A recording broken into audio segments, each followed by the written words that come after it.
Alrighty, hello ladies and gentlemen, Azakai here. I'm going to be bringing to you the 7th day of the Asia Division scoring phase. This is scheduled to be the last of the set, from the looks of it. Not sure when we're going to be able to see them next. I do think it will be heading on to the knockout phase, and we get the top 8. Well, I'm pretty sure they'll shade each of the groups, probably choosing two teams for each of the groups, so A, B, C, and D. So two of the best teams in each of those groups, and then we get the top 8. Knockout phase will happen over probably next week, probably closing up before Christmas, hopefully. I also think that there will be a losers phase. So it will probably be the same setup where we have the winner bracket and the losers bracket. But enough about the future. Let's look at today. Right now we're going to be watching the BOD versus WAK battle on Hailong Fjord. And what are we going to be seeing in their unit lineup? Right now, BOD is coming in with Tier 4s, Tier 5, a bit of a mix, so 50-50 I would say. Interestingly enough, as the defenders going in with a lot of Tier 4s, a couple of Tier 3s. Again, those halberdiers are very good when it comes for, very good when fighting higher tier units. They do dish out the damage. Damage is real good on the halberdiers in the phalanx formation, one of the most powerful formations, even before the buff. Even now, after the buff, they are crazy strong now, since they also got rid of one of the detrimental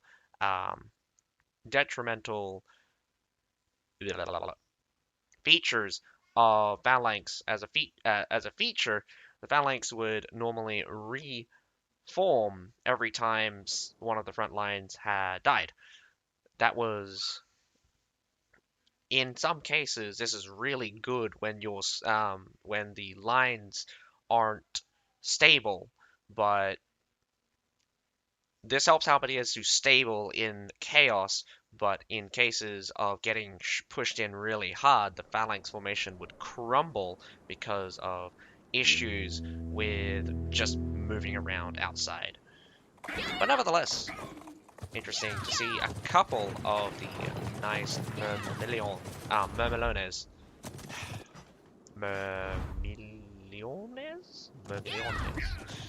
My goodness, names are difficult. So, WAK setting up a bunch of artillery immediately. Normally we see the defenders wait a little bit. BOD is split between the 2 points. We've got a contingent of 5 members here on the B side, A side being the main section. That is interesting, being super aggressive. Good pressure coming out from the defenders, shooting towards this supply point. You think you're safe, but with long-range Falconetti shots, those will go straight into that point. Falconettis have one of the highest penetration you will ever see, having around like 4,000 or so blunt penetration. Or is that their damage? I can't remember. But getting hit by a Falconetti shot is basically the hardest hitting projectile from a unit, I would say. Coming in close, we got the Shenji Grenadiers, probably the highest single, probably the highest range damage you will ever see from a unit as well.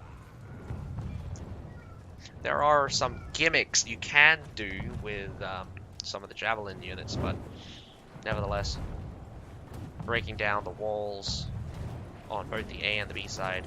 Not sure what they're planning to do. Does look like some action on the B side. I was wondering whether or not they go in. Probably just staring at each other. Indeed, haven't actually fully committed. Lots of halberdiers, not very good for pushing. Really great for holding against pushers. Though the shield maidens will definitely mess up halberdiers. and I would like to voice my displeasure yet again.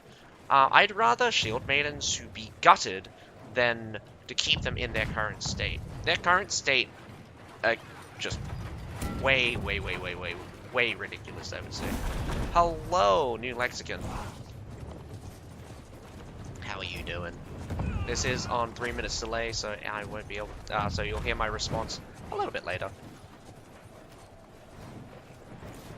The action hasn't begun. Both teams haven't really pushed each other. Lots of... Here comes a nice treb. 3 good shots landed on top of that. But no deaths. Very surprising. I was hoping for a little bit more impact. Severely wounded, but here... Whoa!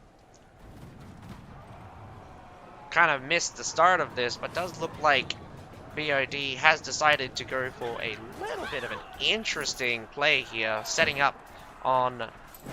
Well, I mean, this is really good, actually. As the members from the defenders push towards them, they will get flanked by phalanx. They need to set up the phalanx in a better position, but squeeze! The pressure... Wow, that is kind of amazing. The 2 phalanx formations on either side of a porch just massacres the entire section. And that is the defenders completely wiped out there at the B section. Really, really bad move from the defenders. It was a little bit, iffy, I would say. I did not have the confidence in the halberdiers to hold, but nevertheless, wow, that damage racks up real fast. Did you see them getting eviscerated? Those were, well, 2 halberdier sergeants, 1 halberdier, and that basically contested against Loyal Guards, Heroes, Iron Reapers, and some Medows. So, on all sectors, I do think that WAK is kind of just losing. Gonna have to reestablish themselves on a different point. The C point could be a way to go. Big loss out from your tier 5 sector. Losing mostly to the halberdier units. Again, halberdier units are great matchups for higher tier units. They got the damage, so they'll definitely rip you to shreds. They are stable units, so they really rely on formations. But classic weakness of all formations are definitely the flanks and the rear. The difficult thing the most difficult thing you never want to do is to try to punch through a defensive line after a funnel.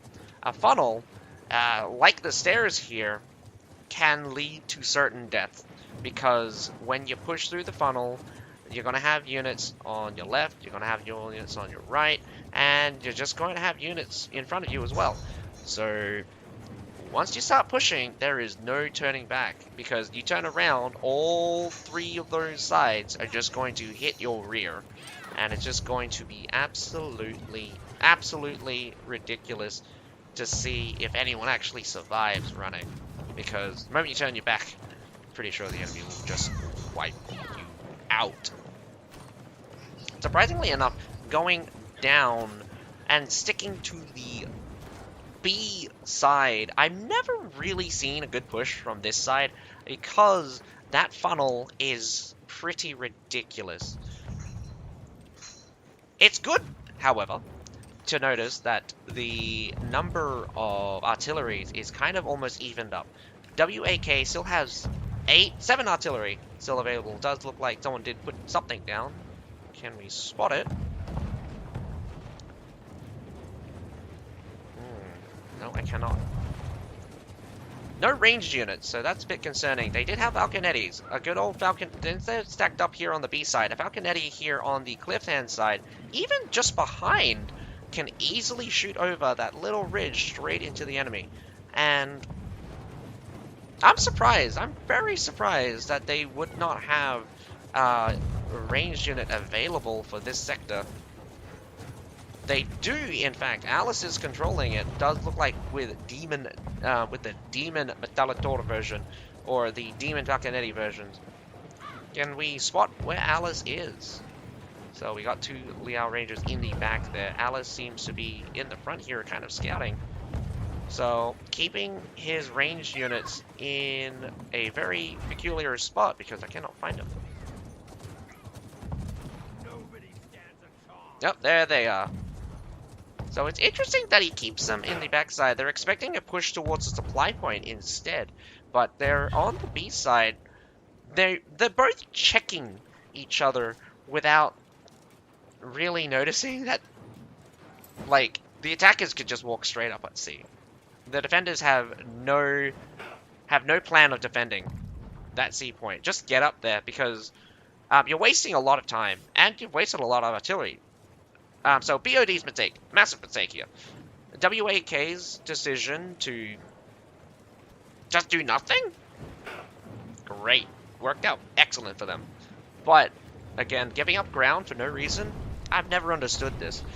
So, if BOD is stupid, they'll go for the supply point. If BOD is smart, they'll force a fight onto the base point and then just take the supply point for free. What would be even smarter if they get to the base point and immediately set up to stop them from coming up from the supply point. So an interesting move here is actually to grab the harbor sector, have the berserkers spawn, because the berserkers will walk towards the C section and run into these guys here at the supply. So again, a bit of a silly move to actually fall. Like again, this is tactical decision making from the teams, and I think BOD is making a big mistake. Enemy reinforcements are staring from the harbor. Staring whack here on the supply point.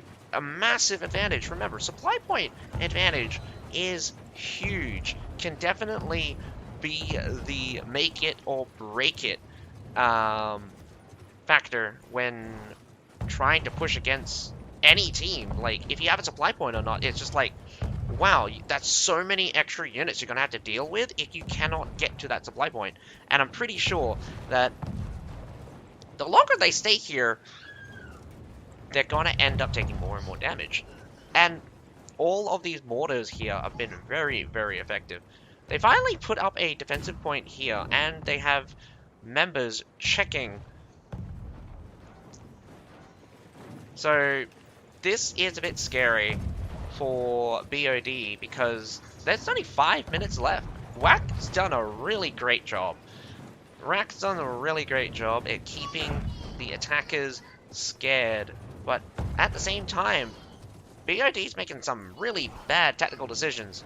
Although this tactical decision is working out for them, not so much on this side. Take a look from the defender's aspect. Running in with the Iron Reapers, does look like an even fight there on the left-hand side. The right-hand side kind of just shooting each other to pieces, and there goes the Weak Star straight into the Medalls, unfortunately. A section of the Medall line. Nice Myrmidon charge straight into the center of that, but unfortunately it just gets ripped to shreds somehow. One Winged Star charge weakened the Medalls, and they just roll on through. Tons of cavalry. It is not terrible to have these. What the hell? No, why are you retreating? You have units still available. Unfortunately, I think they just lost a lot of heroes. I would not be surprised. Wow, yeah. Okay, they lost a lot of heroes. Only 7 guys left on the table right now for the defenders, and I'm pretty sure some of them are running. Shield Maidens are coming straight in, and he's gonna die. Second. Oh my goodness. Shield Maidens are never a great unit to fight against, and especially against the cover commander mode. Just unironically, just ridiculous to fight against. They're so powerful because of the amount of damage they output and how fast they are. A little bit desperate Whackis to throw units to gain advantage back on top of this base point, but BOD's doing really well for themselves after gaining a massive victory against Whack. A complete wipe of the surf units coming out, just complete wipe of the surf units. The loyal guards are bracing, but they're going to get hit from the rear, and it's going to be terrible for them. The enemy is about to capture the final flag. In the park. So, definitely some questionable decisions from both sides. I do think that, they could have stabilized if they took out the Nodachi, but how they took out the Nodachi and didn't respect the Shield Maidens was very questionable. Once that Pike went in and got knocked down, I was definitely sure he was going to go down, and the Dual Blade even follows up with a Marked for Death. Again, really bad move. I will say that it's just really reactionary, trying to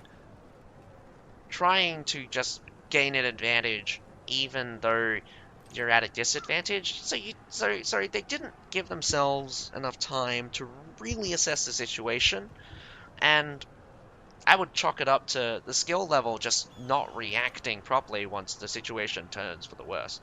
Once those Shield Maidens, I mean, maybe the Dual Blade got locked up, not sure. However, I will say that BOD's approach to the supply point was really good. I will say, however, that Wax approach for the supply point was quite strange, because they should have just kept retreating. If they win on one side, they could regroup together to fight together. So as the defenders, they're a little bit too they have a plan to make use of terrain advantage, but when the going gets tough, they want to fight. So they're pretty aggressive. So is it a bad thing? Not really. It's not a bad thing. I think some of the matchups were worse than they should have been. I'm pretty sure again the first push towards the A and the B point ended up in very peculiar failures, I would say. Again, going up that stairs, big loss. I mean, you lost 4 units to catching 1 Iron Reaper, and that trade was pretty telling. Going to be one of your... It's one of the worst trades I've seen, besides a complete wipe. But good fight for the second. I think they didn't really handle the bridge crossing when they come up for the supply point on the cliff side very well. It's like 2 funnels. The bridge crossing straight into the supply point. If they just fought on the corner of the supply point, making sure they didn't get it, but even if you didn't get it, you would have good advantage still, because the supply point's in your name. The moment they're not on the supply point, you just pull out another unit. That being said, I do think that BOD did very well in weakening the pike line and able to get their Daggerack Lancers through, including their Liao Rangers. However, I didn't actually catch where the Liao Rangers from WAC went, so very skeptical on the usage of cavalry from WAC. I do believe BOD does have a little bit more confidence and a little bit more performance out of their cavalry. A little bit too cautious, and probably keeps running into issues with how the defenders set up. So I'm wondering whether or not BOD has plans, but they're not adaptable. That's one of the things that I think really steps up a team is adaptability. Once you have good plan, good strategies, you need adaptability, because you can have the best plan in the world, but the enemy could have the best plan in the world to beat your plan. So you need a plan for the fact that your enemies might actually counter your plan. If your plan gets countered, you need a backup plan, and if that backup plan gets countered, you need another backup plan. So you're at higher and higher level play, decisions on a team dictate like the setup of how a team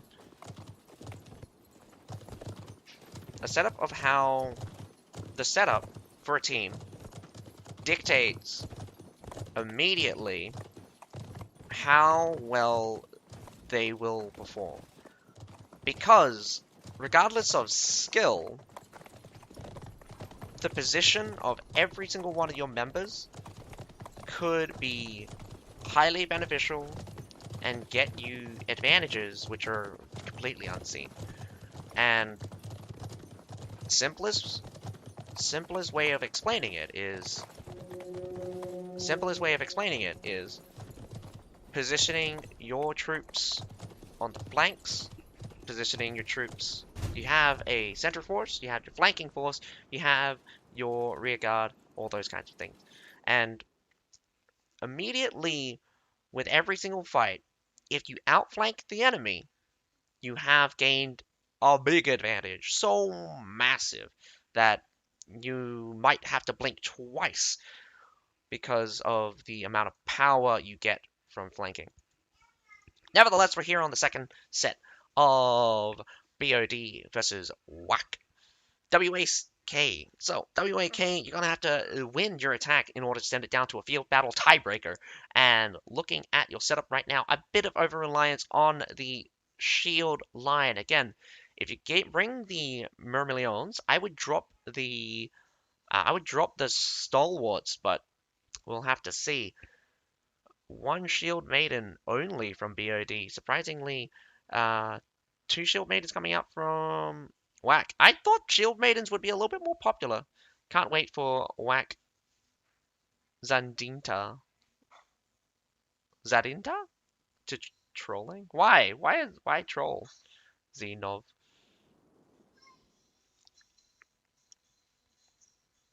A lot of pikes, I would say, coming out from WAC. 7 pikes. So kill potential is with WAC, but out of last performance, hero kills were not really their go-to. They're not really good at it. I think individually the heroes are not skilled enough in order to pin or assassinate other heroes. And what's interesting is, I think they dropped a dual blade. There's 2 dual blades, 2 mainstay dual blades out from WAC, and one of them, there was a third one last time, but it looked like he dropped out from a dual blade.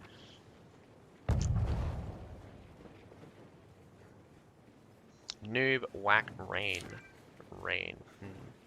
We'll see. So WAC is also going in with the AB pressure. So Zenov82 telling me that Dex plan failed, slow to react. It wasn't even slow to react. Are you talking about the A defense? Are you talking about the AB defense, or are you talking about the supply point defense? I think it was. I don't even think WAC was slow to react. I think WAC was just they set up badly. They set up badly, so they ended up losing in the long run. Losing the supply point, losing the left-hand side supply. I mean, again, like from the defenders' protected. They lost the supply point, still holding this choke point, but not enough to actually, like, they weren't far enough in to really block off the entire intersection.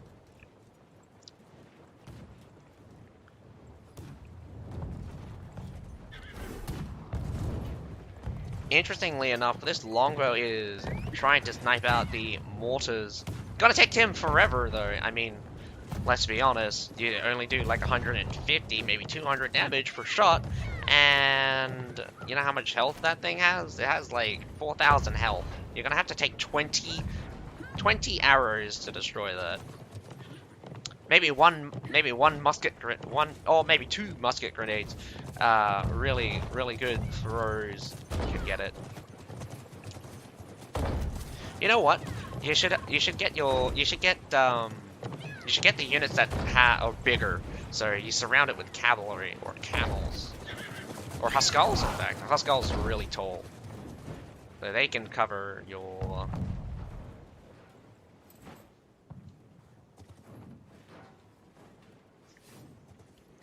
So this is the bad thing. Like, although Myrmilioners are really good at breaking shields, like they will smash this Loyal Guard into pieces. But you charge into something like a halberdier, you'll probably start getting ripped to shreds. You use that? I'm busy, honey. I'm busy, honey. I need to commentate. I need to commentate for a battle right now. Have fun. Oh man. I didn't realize that there was a fight on the wall as well. Losing here at the A section right now to surprisingly Silidars, which have apparently just crushed a whole bunch of units, and getting shot by flamers for free. Surprisingly, they sent in Iron Reapers. Starting off really badly. Really badly, in fact. Oh my goodness. You need to get out of the way before they start killing you guys. Oh, second shot incoming. Gotta start killing. The remaining heroes inside just need to get out. Or you can just take these two if you really want. But I wouldn't. I really wouldn't, because you're about to lose another pike user. They do get scared off though. BOD was very successful. Kind of trying to do the same to the enemy, but your setup is wrong. Shield Maidens, Myrmilions, and Loyal Guards. This is not good for you, as just getting crushed right now on all sectors. I think a big loss coming out from the attackers, and going in again for the A point. Oh yeah, no, that was probably true. Fortes probably didn't arrive in time. And hello, Lord Sundering, 3 minutes behind, so fortunately WAC has already lost their defense, so they have to win their attack in order to send this to a field battle. Unfortunately, right now, they're not starting off very well, but they have finally made some headway. The unfortunate thing is that they're going to have to pull back. Well, they're going to have to, not pull back, but they're going to have to gain a lot more. Massive cavalry incoming. A 40 needs to be here because halberdiers are great, but they're not going to stop a winged surcharge incoming.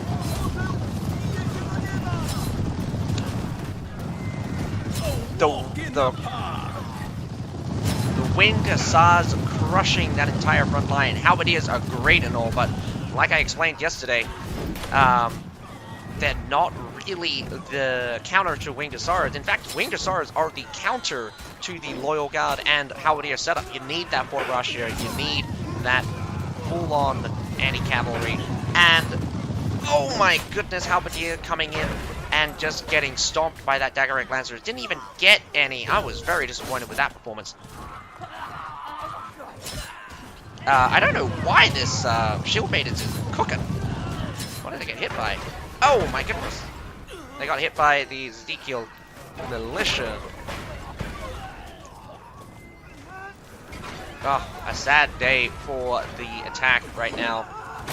WAC is wholly unprepared to fight against the Winged Hussars as it just rolls on through. It struggles to get to the Halberdiers, means that surprisingly the front line was able to slow them down just enough, but defense pikemen are not going to be in brace formation. Surprisingly enough, the Loyal Guards and the Halberdiers coming out from the defenders are braced. A nice shield charge, second one incoming. Boom! Oh man, I love that Mammalian charge, getting right up into that. Unfortunately, it was a half-baked one. The first charge didn't get all the way through, and where are you going, my dudes? that pike is so far with, and again, really devastating how that just crushes that in, like, how tight that formation was for the Dagger Lancer, just cutting right through that formation. Halberdier Sergeant's just feels unstoppable right now, as all you have left is infantry that just getting shredded. Even your loyal guards are just getting shredded right now. Trying for a B side push. Could manage it, in fact. Oh, never mind. We're out of time. That is, rest in pepperonis.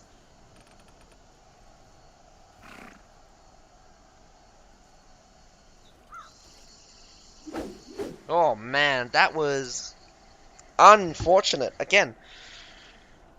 Wow. Like, this is very surprising. I chalk up Halberdiers to be very strong. Like, very strong. But, as we can see here, they're getting trashed by Winged Hussars. Like, I'm gonna be honest here with you right here. I already knew that Winged Hussars were rolling over Stalwarts, were rolling over Halberdiers. You need your Fortebraccio. You need your Fortebraccio. Even yesterday I said, you need your Fortebraccio. The perfect combination is Loyal Guards for your shields, Halberdiers for your anti-infantry, and your Fortebraccios for the cavalry. Halberdiers are great against both cavalry and infantry, but they're better against infantry, while Fortebraccios are better against cavalry.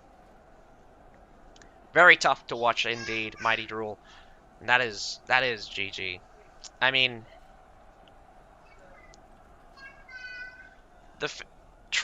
okay, so one of the interesting things I always hate to see is when you try to use the enemy strategy and it fails. You see, the guys at the B point, there was 3 units, I believe. Shield Maidens is a Stalwart and a Mermalones. You did the same thing, but you really did the setup wrong, because that setup, you go through the broken wall on the B side, get up on top of the stairs. When they did it, they had 2 Halberdier Sergeants, an Iron Reaper, and a Halberdier. The problem is that you had formation fighting units that were all frontline. Every single one of them was a frontline unit. They are there to soak up damage, not deal damage. Every single one of their unit, well, 3 of their units actually, were damage type units. They're also formation type units, but they deal lots of damage. And they had the Iron Reapers, a bit too slow to make it, which were the shield breakers, just in case you came in with shields. Nevertheless, I do think it's not even about too much purple. It's about setup. They set themselves up for failure, because you will notice very easily, BOD uses the Winged Hussars to break down pike lines. And this is very important, because what comes after the Winged Hussars are Dagger Axe Lancers. Again, cheaper variants of the Cataphract Lancers. They are also, on performance, by the looks of it, much better, because they're cheaper and they basically hit just as hard. Too many bad moves from Whack. Again, really slow on the start. Trying to get inside, gets pushed out. Wall fighting units versus shield fighting units. I said it both times. A bit too many shield units. Like, too many shield units.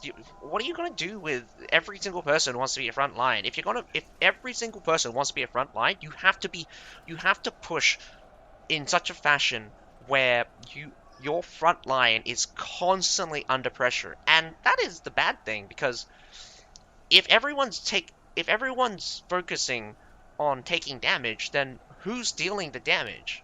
You only have moments of dealing the damage. So when you're all frontline units, you really need to push in such a way that you're never outflanked and you're always facing the enemy.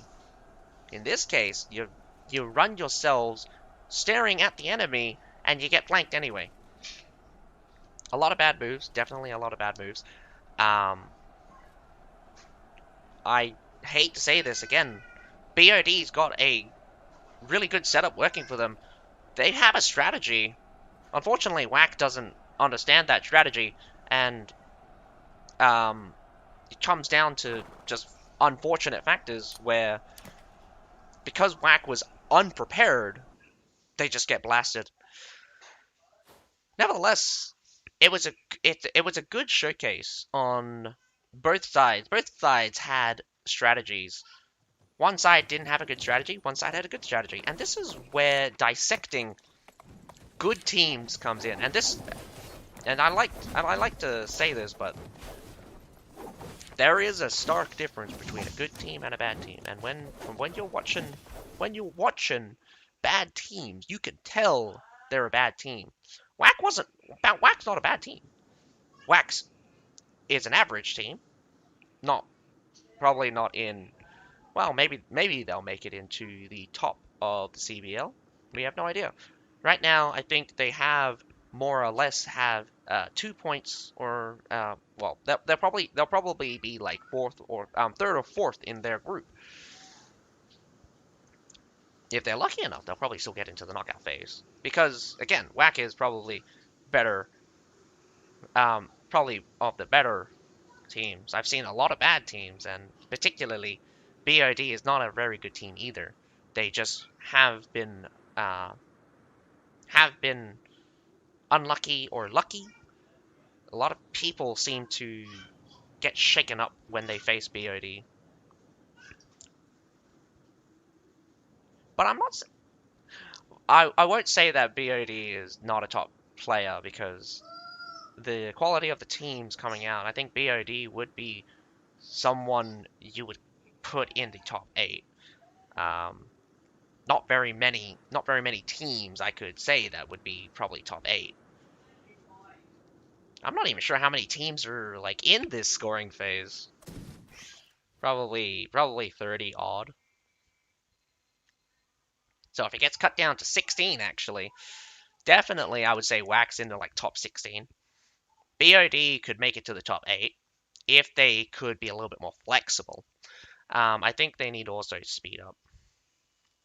Oh, apparently, okay, so U2 Nub is saying Alice was too noob and he got kicked out of ECL. ECL is pretty hardcore. I do hear a lot that they don't particularly, um, they're not particularly kind, or I'm just gonna call it a very toxic team. So I wouldn't be surprised Alice got kicked out of ECL. Uh, his performance in the ECL has never really been spectacular, but I always chalk it up because he always gets the terrible job. When you get the badge, when you're the guy that needs to be at the front, or when you're the shield guy and you need to be, or you're the guard, you're the rear guard, you're the person that's going to hold the bag because unfortunately, yes, that's unfortunately your job. You're the first one in, and you're the first one to die. And that's what makes a good frontliner.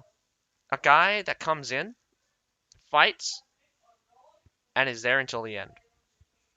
One of the more difficult roles to play, because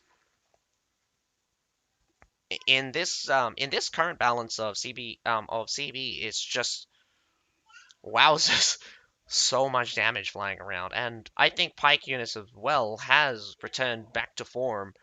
Well, not well, Pikes in general, yeah, definitely have returned back to form from previous seasons where the brace formation was so oppressive. I remember when you just had Pike militias, layer after layer of Pike militias, and mwah, they were just beautiful because everything that was running into them would just die. And it was funny because like one winged Asar, you could set up, um, you could set up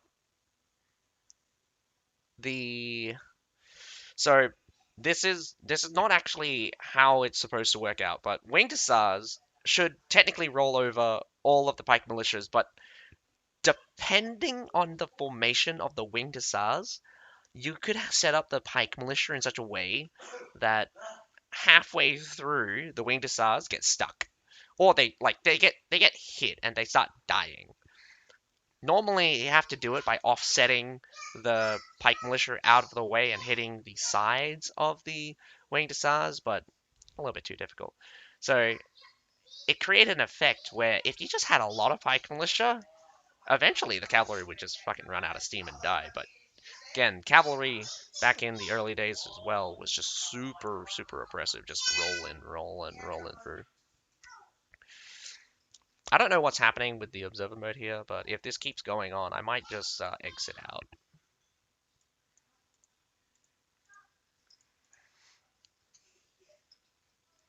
Well, congratulations to BOD anyway, winning 2-0 against WAC. I want to believe that. Okay, so I mean, I'll put it down to the fact that WAC setup insufficient to go up against BOD, and that's the first thing you need to learn when you're coming into CBL is your setup. Unit compositions have been changing, constantly changing, and I wouldn't put it past anyone. I wouldn't pass anyone to throw in a unit that I rarely see, and all of a sudden it start performing like crazy. Like, do not get me wrong. Alchemists could be absolutely powerful because of the thanks that 100% block regeneration. While they're healing, 100% block regeneration inside the area. You're never gonna get through you're never gonna get through a stalwart like that. All right, so that's long enough. I'm gonna close out this. Does look like it's just bugged out. Nevertheless, I will start watching the next set of battles when I can, and that will be in around about 20 odd minutes. We'll be watching the ECL versus MFLM. I feel like we watched that before. I feel like we watched each of these teams, but I feel like we watched this particular matchup before. Or I could be wrong. I just see a lot of the ECL versus MFLM kind of deal thing. All right, end task. You goddamn blighter. All right, I'll catch you guys in 18 minutes. So until then, well, until then.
my god.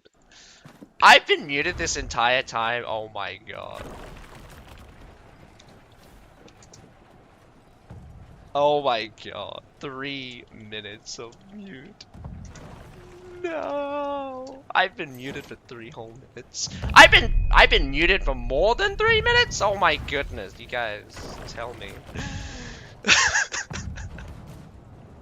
New lexicon, thank you. Thank you so much.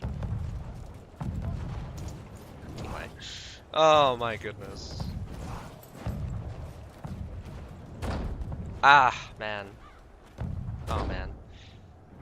Yeah, just, you guys are gonna have to just guess what I'm saying. You guys are just gonna have to just guess what I'm saying. But like, oh man. ECL, half new, half old. I went through the names and like, said which ones are which. I mean, not which one's which, but like, which ones I remember. Mikey, definitely one I remember.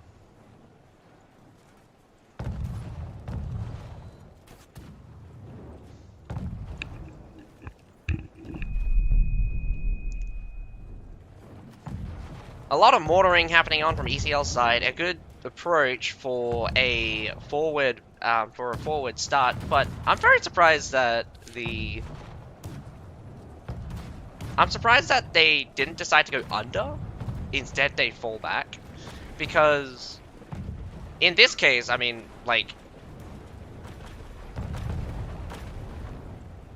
I don't know why you're walking around with your shield maidens like that. Every time they get knocked out of cover command, well, no, cover commander might be more consistent this way. They doubled down on cover commander, so actually CCing them might not actually clock them out of the spear mode cover commander, so you might not actually have to do anything. ECL approaching very fast with the Mermilliones. I want to see these guys just charge straight into a shield line and watch that shield line just gets eviscerated. So obviously the Border Braccio puts in, whoa! Oh, second charge incoming!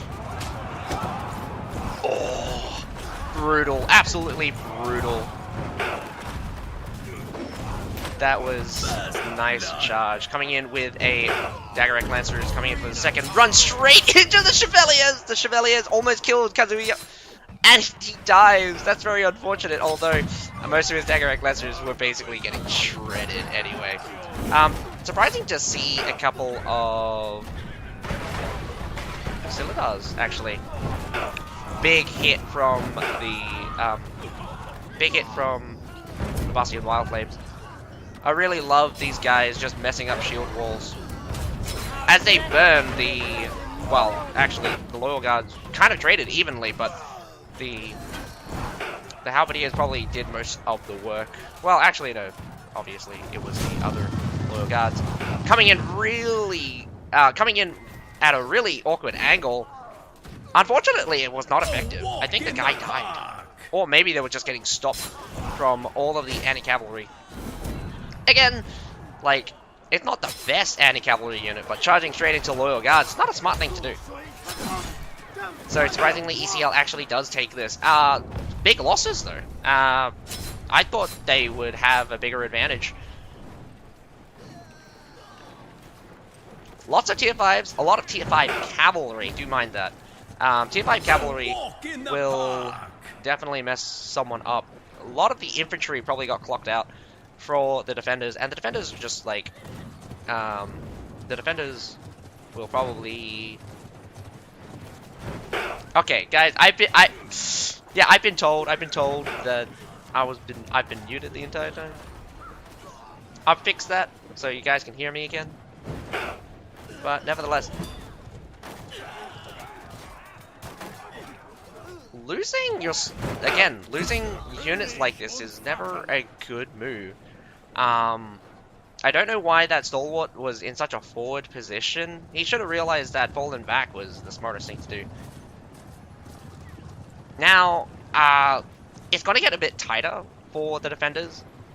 The losses were pretty hefty for the defenders, but the tier 5 cavalry, again, like at the beginning, they had an obvious deficit of like units, but the tier 5 cavalry might be able to bring it back. I mean, in terms of number of units that are probably been traded, I would say ECL is probably about up 10 units. I would say 10 units at most.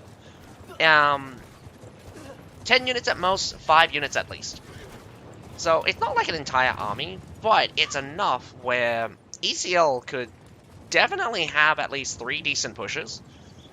And already, like, this is where you get into the territory of tier 5 versus tier 4. ECL went in with a lot of tier 4s, so they have units to spare. The fact that they traded up is way, way detrimental for the defenders, because the defenders are going to have to make each tier 5 basically cancel out 2 tier 4s, and that's not an easy thing to do in a team game. A tier 4 right now could easily handle taking on maybe half, maybe an entire tier 5, and render it down to almost near ineffectiveness.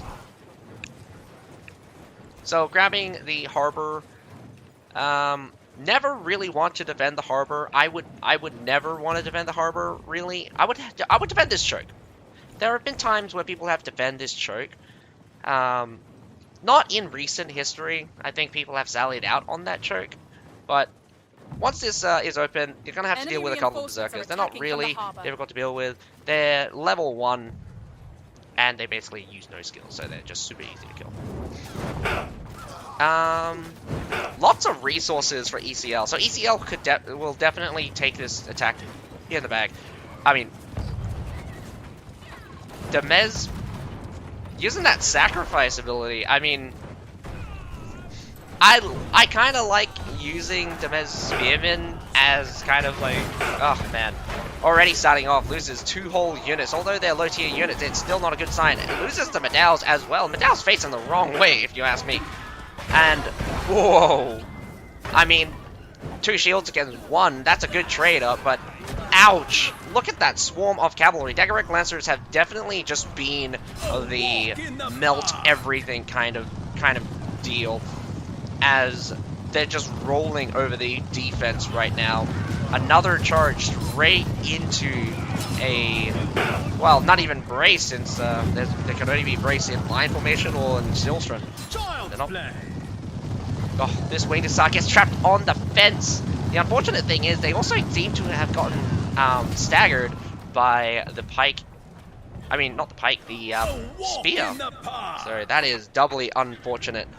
So after that, that is completely, like, shut out. That you, as the defenders, you will have your base point has no defense right now.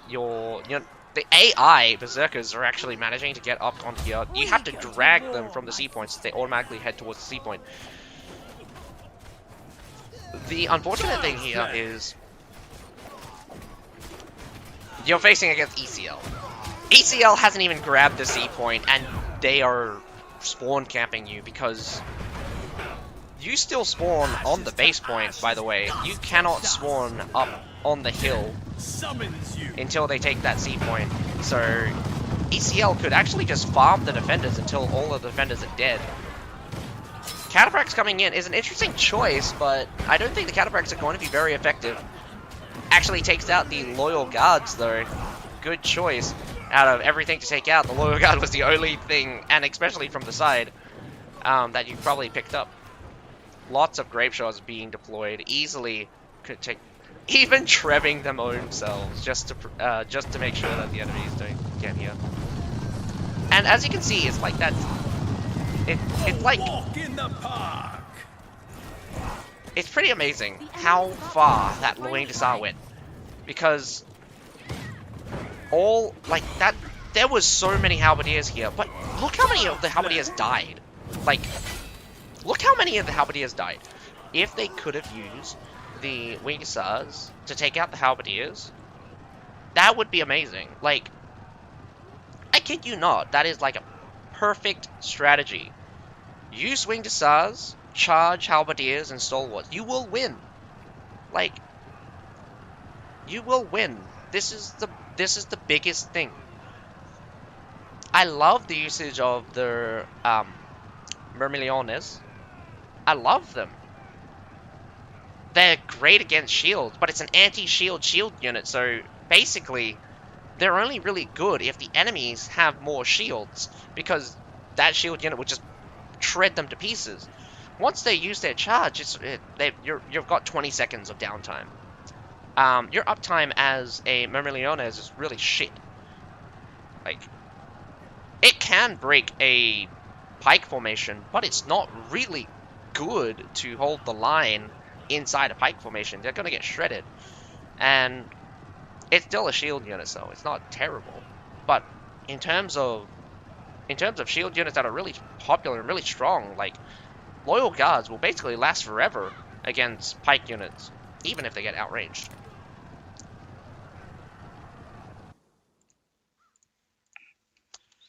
I believe top line mainly mainly for the increased charge duration.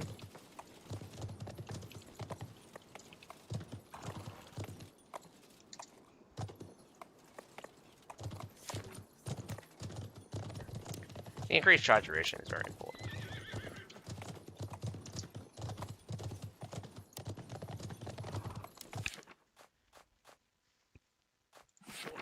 So I think most will go top line.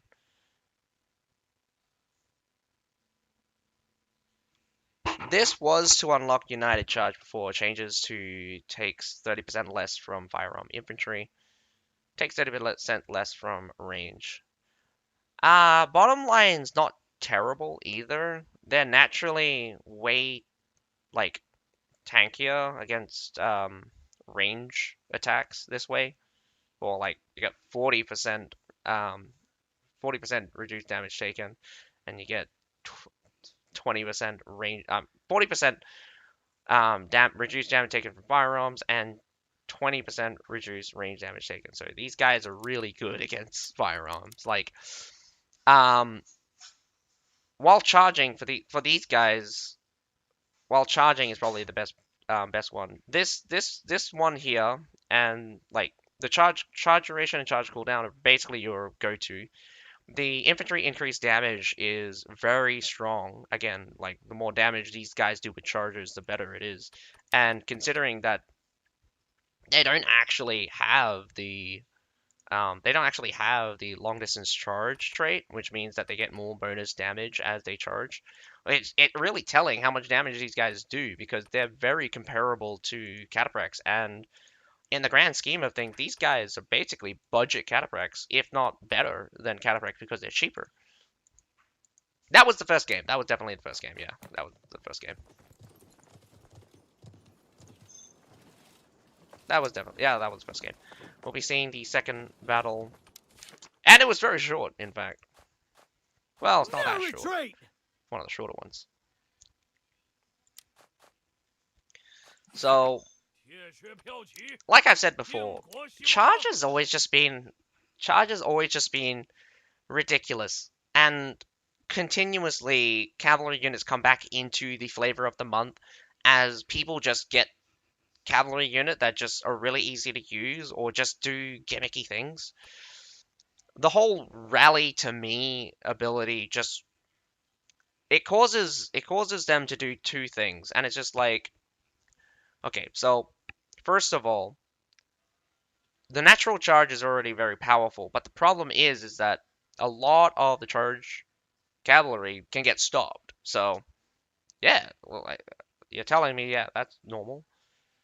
Rally to me is a bit different, because they charge for the first section, but when they get stopped or reaches you, they switch. They switch to a different one. They are capable of restarting chargers, and this is why it's so oppressive for Daggerac Lancers and Cataphracts, even though their charges are not actually that spectacular. It's the difficulty in stopping them. It's the difficulty in killing them.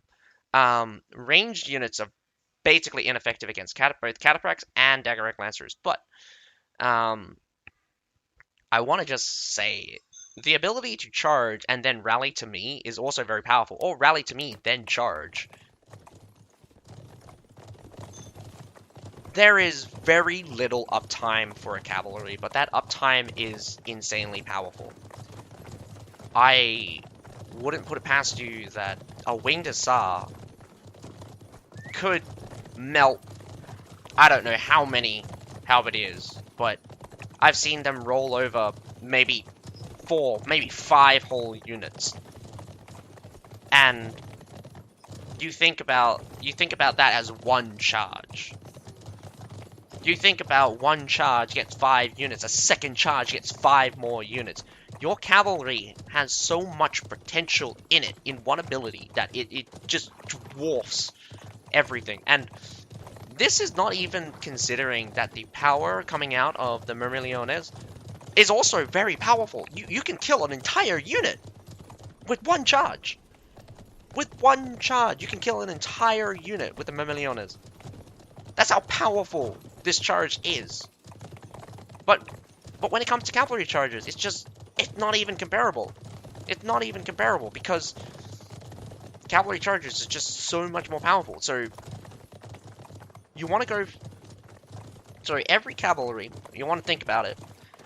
Every cavalry, you want to make sure that their charge is difficult to stop. You want to make their charges... that you want them to be as tanky as possible, difficult to stop, and make sure they're a lance cavalry. That's it. And the most dumbest thing is that, like, lance cavalry chargers will always be OP. Doesn't matter if the unit itself is not OP. Corteliers are shit.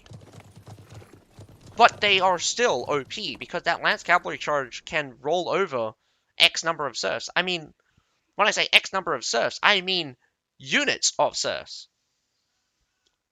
I'm pretty sure most cavalry units have some kind of practical limit, but lance cavalries don't seem to have that practical limit. I've seen Keshiks struggle to kill certain setups of units. Who win? Definitely ECL.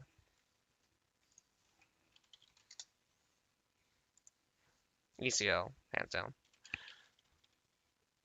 Hands down. ECL wins, hands down. I'm not sure who. I'm not sure why. New Lexicon said that might be an even match.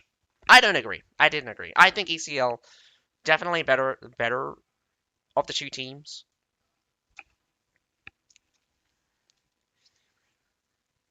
Oh yes, it counts as a rally to me. Yes, it does. So the charge.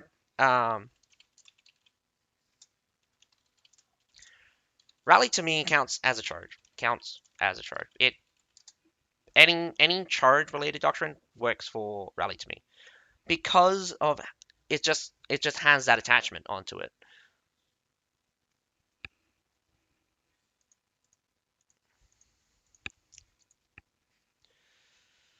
Going lots of tier 5 cavalry, you're not going to be very good at sea. I mean, just to be a real dick, ACL, if you realize that MFLM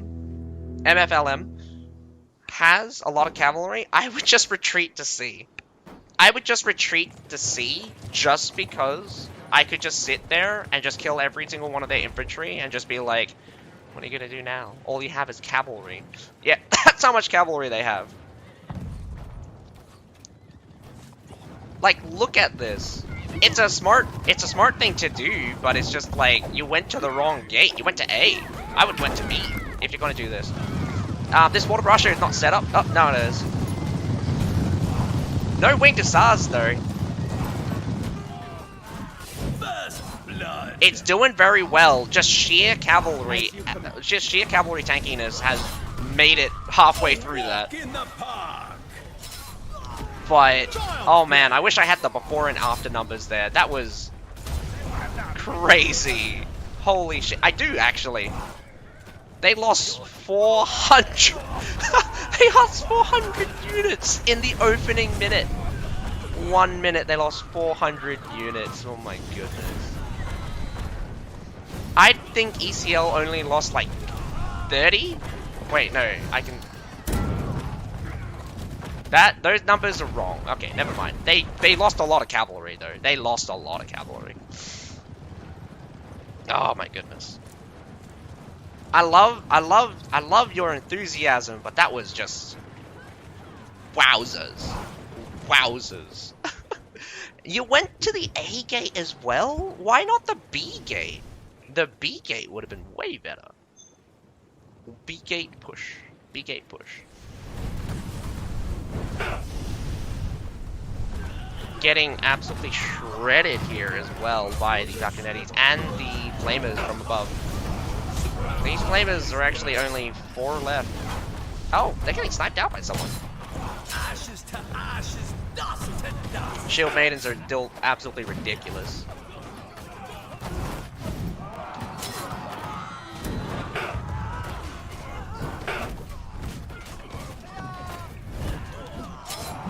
A walk in the park. I also included a Kappa with that statement. Kappa. Good luck, ECL. Next stage, they better team. Walk in the park. Surprisingly, ECL might just let the B go. Nah, don't let it go, man. Don't make the MFLM. Don't make LFMN stagger. MFLM. Don't let them take the B point. Oh my god, if they actually take the B point, that is like an extra 2 minutes of savagery. Winged Hussar's gonna come in through the back. Vidals will be very tanky, but the Winged Hussars don't exactly get stopped there in that case. And this is the most important thing as well. Vidals are just really suck at stopping cavalry sometimes. A walk in the park. Unless, like, you would be surprised how slow, like, they updated the algorithm for pike units to adapt to cavalry charging them. So if they get charged by cavalry that are offset slightly. Look at that! Look at that! Oh man. Unfortunately, it gets rolled over by cataphracts. But that was so good. Like, that charge just completely decimated the stalwarts at the front there. The number of grape shots coming out right now from the attackers, they're really giving it their all right now in just fighting ECL from the front. They're just throwing units at each other, and as fun as that can be, it's just not a good plan. Winged Hussar just gonna roll straight on through. I love it sometimes. I love it. Just as excited as OP as I say cavalry is, sometimes it's just really fun just watching cavalry just beat someone. Child's play. And sometimes I just gotta be like that. Otherwise I'd just be hating the game so much.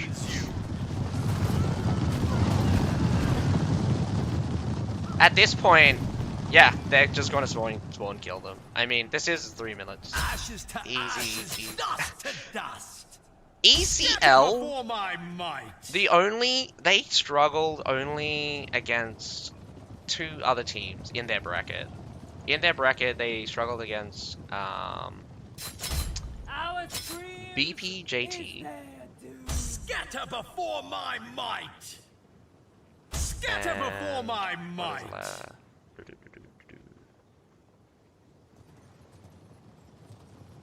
I know they struggled against someone. Just one? Just the one? Yeah, looks like it. So, they did struggle against one team at least. Yeah! Full-on cavalry charge is really intelligent. Especially when the enemy team has a setup. Like, here's the thing. One shield, halberdiers, Fort Braccio. It was a triple setup. It was the perfect setup. Especially against cavalry. And that's what you get sometimes. You really sometimes need to understand that it wasn't the shields that stopped the cavalry, it wasn't the halberdiers. They were there though. They were there supporting the Fort Braccio, because if one Fort Braccio, that Fort Braccio probably would have got overwhelmed by the number of Liaos. You saw how far those Liaos got. The problem is that they needed the Winged Hussars to go in first. They didn't have Winged Hussars to go in first. They had Cataphracts charge in first. You need Winged Hussars go in first. Winged Hussars crash into the Halberdiers. Then you need something real tanky. Something really tanky. Send in a Monastic Knight or a Cataphract. Cataphracts are pretty tanky as well. Send in a Monastic Knight after the Winged Hussars. Then send in the Liaos. And you would have a really great setup for a infantry breaker. Because nothing stops a Winged Hussar except for the Rushiers. In a lot of infantry setups. Like, Winged Hussars just roll over everything. So, send in a Winged Hussar. Like, I will tell you, Winged Hussars have not been touched. And they shouldn't be touched, because no matter what happens to this game, the one thing they do good will always be important. And it will come back. It's a unit that will never go out of fashion. Like, never go out of fashion. Alright, let's see if observer mode works. Might DC yet again. If this takes 3 or 5 minutes, I'm just gonna close up the stream. But it's really funny, I think. I think it's really funny.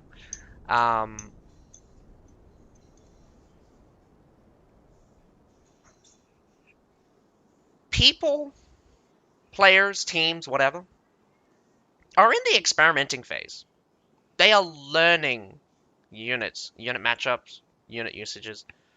Their ability to know what every single unit does gotta be very important. Even if the players themselves don't know what the unit actually does, they need to know what beats what. And at this point, a lot of teams do really badly. Because they bring in units, set them up, expecting them to do something, and then they just get taken advantage of. So, I hopped in observer mode between OISU and BPJL for a field battle. Surprise third battle right now. So, ECL versus MFLM. Super fast, take 30 minutes. 2 battles, ended. So, right now, AC push, massive hold for BPJL. In this case, OISU just needs to go to B. I would not even fight this A section. It would be very unwise unless you have a great start. Oh my goodness! That was very unfortunate. But Winged Hussar comes in on a bad angle. Trades? No. Yes, trades.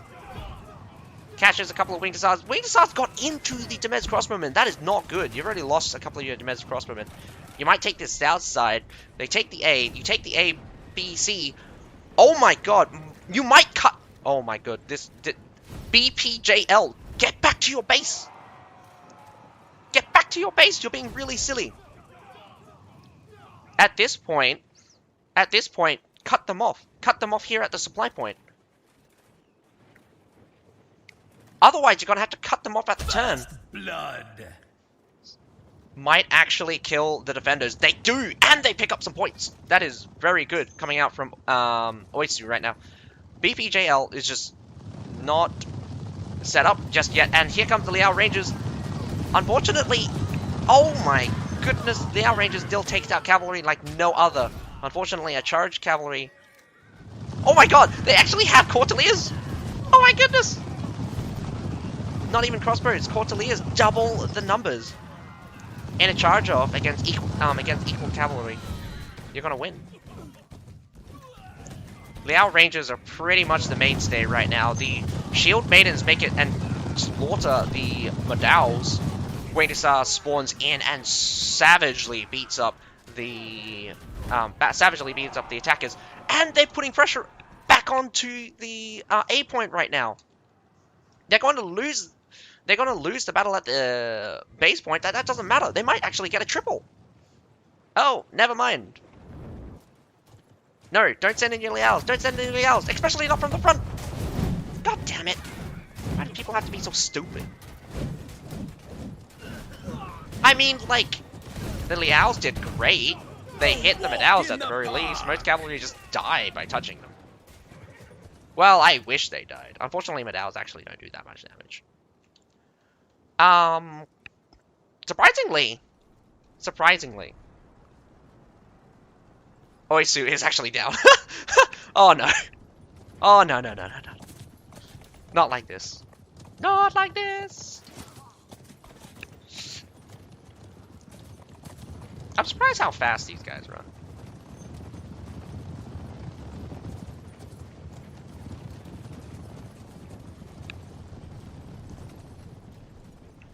$50 points, man. They just need to defend. OISU just needs to defend, but it's 8 minutes 30 seconds. Considering that they have a unit disadvantage of over 200 units right now. Well, sorry, about 180, but discounting the 10 they have over in Surf, it's more like almost 200. It's like 190.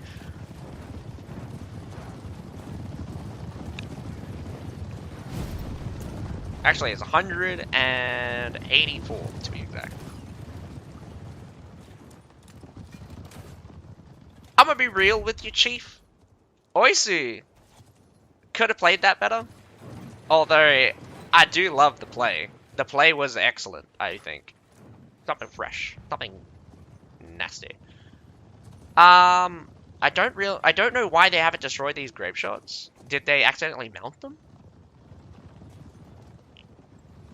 OISU just needs to waste time. I would definitely just waste time with OISU. I would also be looking to just scare the enemy. This is really cool setup, I think. Although, I don't know... Are they using ammo? They surely can't be.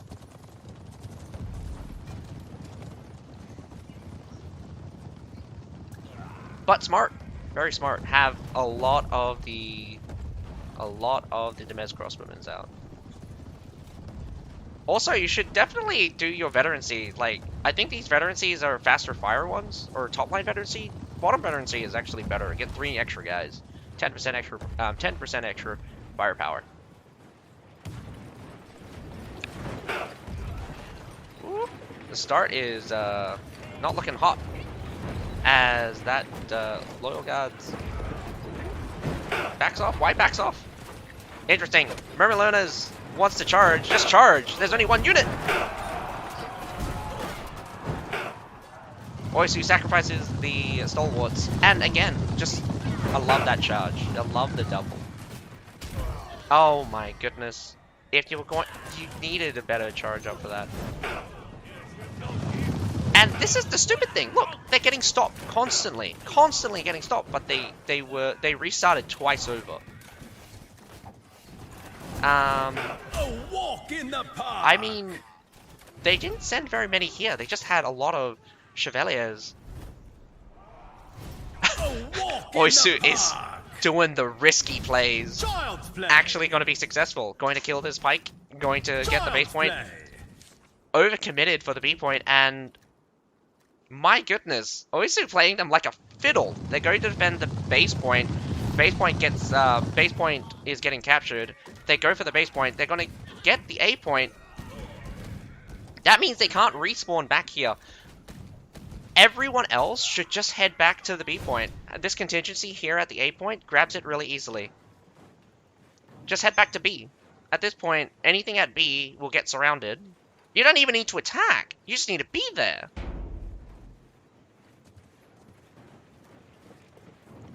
I'm surprised that these Liao Rangers still has dominance. What is happening?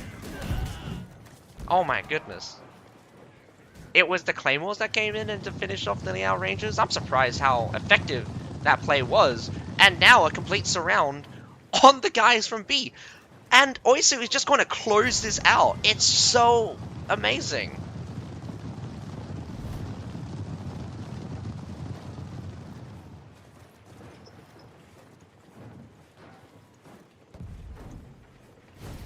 It's going to be a triple cap.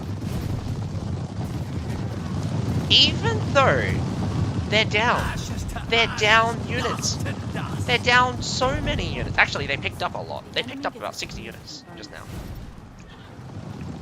Triple cap. And that's it. Well done. Well done.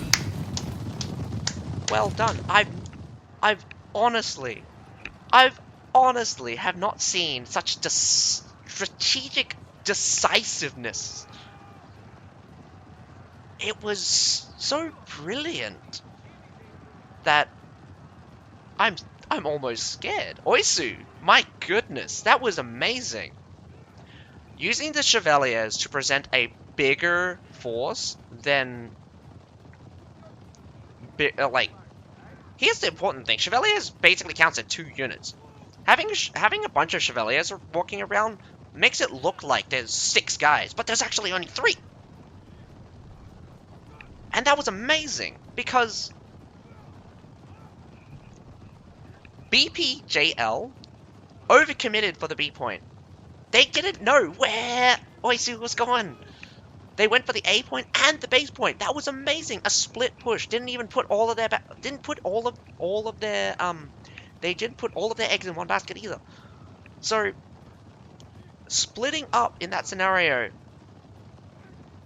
it was almost it was beautiful, absolutely beautiful. Coming in, BPJL seemed to be weaker on an individual basis. They were weaker in the fact that OISU seemed to be able to win equal numbers. Like, it seemed like they can win equal numbers.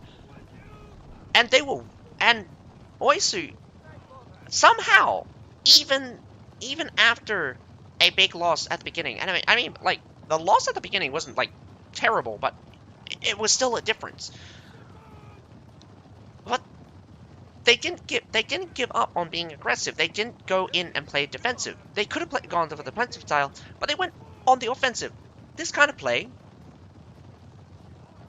I think. Do you do any main time streaming outside of being commentary now? So there is not much information on this channel, is why I ask. Oh yeah, yeah, I only stream on.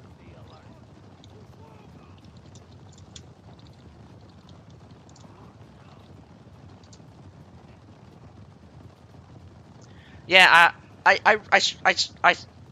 only I stream on Monday. I stream on Monday, and I like that you're very interested in. I love that you get interested in the thing.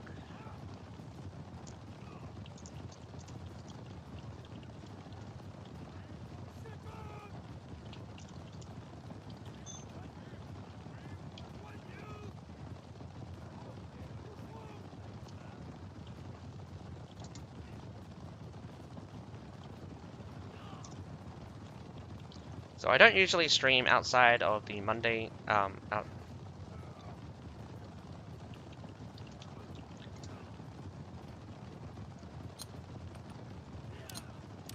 and mostly I'm just playing casually for CB. Most of it's just the Monday grind. But I wanna still congratulate OISU winning that battle. It was super intense. So intense. It was exciting. Exciting to watch you. Because you showed the capability that I want to see in other teams. I want to see that kind of capability. That kind of setup. I want to see so much more of you, OISU, and I desperately hope you're in the next phase, and it's just going to be very impressive if you are, because I'll be honest, your track record is still pretty good, actually. So you're definitely you're in the A group, so you're probably first or second in your group, and I'm gonna root for you to get even higher. I want to see you guys get down to probably finals division. believe that is it for the scoring phase. There's nothing lined up. There's nothing else lined up for the scoring phase. So, so probably starting on the Monday, we'll get the next phase of. We'll get the next phase of the tournament, and I want to congratulate all the teams that do make it. I want to say that it was. I want to say it was great commentating for the scoring phase, and I do hope that I get to commentate for the next phase as well. But nonetheless, I hope you guys enjoyed the commentary. I did say that I do stream on the Monday. I stream on the Monday every week. I will stream more if well, I'm not sure. I'm not sure if I can make streaming the full-time thing, but I do love CB. I love CBL in particular, commentating for these things, and the passion I can get behind this kind of particular game is immense, because there's so much nuance that you can learn, that everyone should learn, and when you know all of that nuance and you can put it into practice, you can start seeing a lot of potential in this game. I hope this continues to grow, and I hope you guys enjoy playing the game. This might not be a siege, but at least I do hope that people enjoy watching this. I love watching this every single time. But nevertheless, I hope you guys enjoyed the stream. I hope you guys enjoyed watching the tournament with me. But other than that, my name's Azakai. Have a nice day. Bye for now.